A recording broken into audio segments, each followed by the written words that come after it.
ó chréamh for a bháin go ceann eile. Chuir tús leis an gréamh amráach Peile Tyrone an déir seachtaine nar thug Craobh na bliana sicáte agus champíní FF3 Trí Leac ag gur cumlaigh de scoil máisí Chléirigh Dún Geanainn. Chuir Trí Leac déir le fachtaisí Craobh Dún Geanainn na Babhta le ceanna Chléirigh agus FF3. Amach fán díalta seartha. Mícheál Drisláán a Montrátarachta.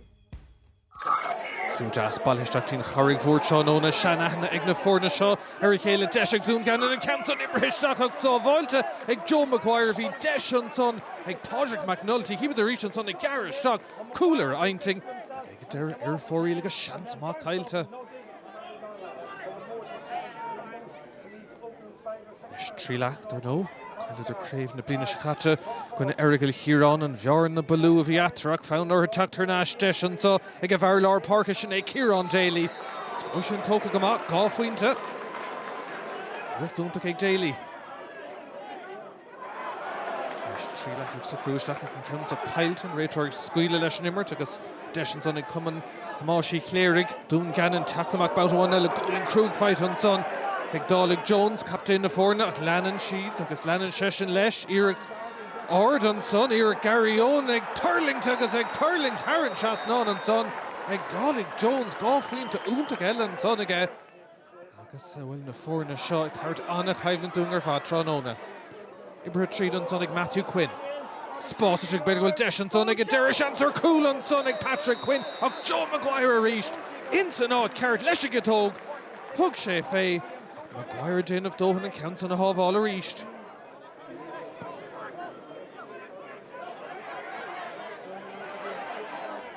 Trí Leac a teacht Babhta bhain eile. Chulín idir na fórnan tá spás cruthaisteach an son ag Liam Gray. Ilín Geir go maith ag scuilann sé leis ag tóg an ceann san isteach agus scór maith an son aige. Buaicphointí bháin. Agus réiteoir an son ag Thart Buntáise sin é Sean Hurson. Lús más in immert an ceann sa smachta go deas ag Paul Donaghy. Leis ag tóg a ríist tá sár Caidán Peile agus scóir na fecinn sa Tyrone. Iartúntaach an son ag Donaghy. Leis an captain Lee Brennan ar a Dave eile, well, sin scór inspiráideach. Deacan na fórna seo scarún Tony chéile. Ceann san na mithir straight lán agus ag deire Irene Loha Ibrú tríd agus beidir bhfuil deis an sár cool rivan brise á má ag deire tá siad sást an coolí na hógant. Ríist Cormart anna bha atra. Agus ag deire scór aim sin is brú an son ar Damien Kelly an fel fácan íag deis an so má se ag James Quinn. Jo sin tarna deis éas go maith ag deire. Becheart an ceann son a bheith glanta ribh sin. Scór éas an son ag Dún Geanainn.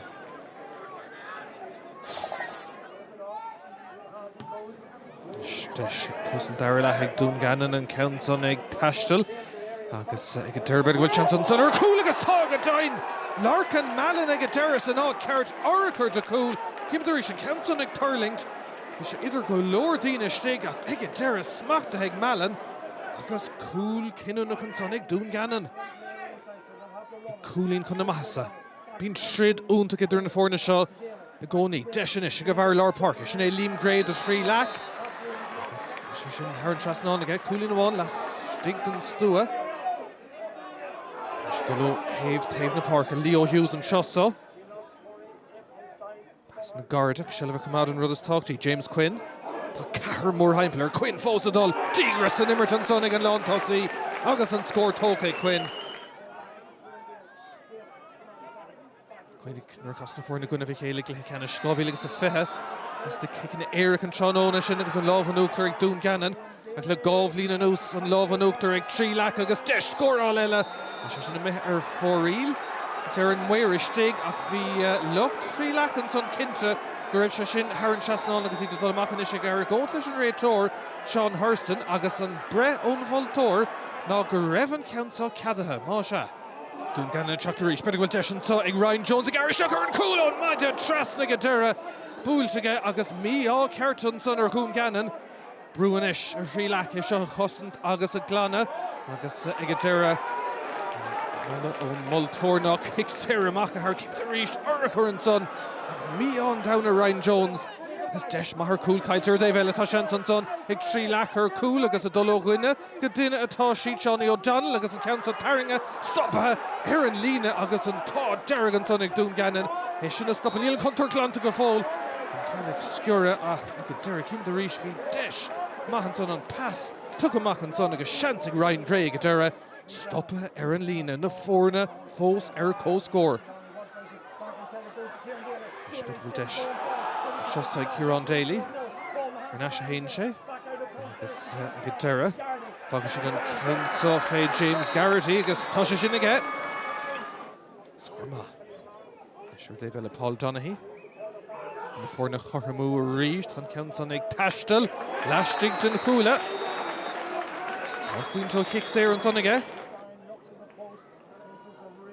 clé má ard caiidán Peile deisir dé bheile is ag Trí Leac agus tá sé sin seolta haran seas ná an son Buaicphointí go siúd agus céann se sin go bhfuil éon chúlín amháin fós idir na fórna báthháin eile se chugan is Matty Donnelly tainam líontaige ceann son ibrithe tríd agus deis scórála má tócan son